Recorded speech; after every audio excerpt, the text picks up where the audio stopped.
অৰূপ কুমাৰ পাটৰৰ কথাৰে কবিতাৰ শিৰোনাম আপুনি এনেকৈ নাচাব।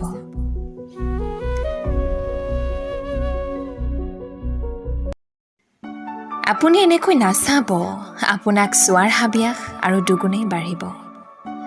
আপুনি এনেকৈ নাচাব, আপোনাক এবাৰ চুই চাবৰ বাবে মোৰ চহৰ উত্তেজিত হ'ব। আজিকালি সপোনত প্ৰায়ে আপোনাক দেখা হয়, কেতিয়াবা জোনৰ ছায়াত ভালপোৱাবোৰ এখন দীঘল নদী হয়। আপুনি ছটিয়াই দিয়া নাহৰ ফুলৰ সুবাসত মই নতুনকৈ জি উঠো, এহালি সপোনে দুচকুত মায়া সানো। এতিয়া মুখেৰে নকলেও বুজিলোঁ আপুনি যে মোৰ সেইটো সঁচা, আৰু আপোনাৰ কথা ভাবি থকাটো হৈ পৰিছে মোৰ এক নিচা। আপুনি এনেকৈ নাচাবচোন, ৰৈ যাব পাৰে ক্ষন্তেক সময় হ'লেও এই পৃথিৱীৰ সকলো। আপুনি এনেকৈ নাচাব, আপোনাক কাষত পালে পাহৰি যাওঁ সকলো। প্লিজ এবাৰলৈ কৈছোঁ, আপুনি এনেকৈ নাচাবচোন।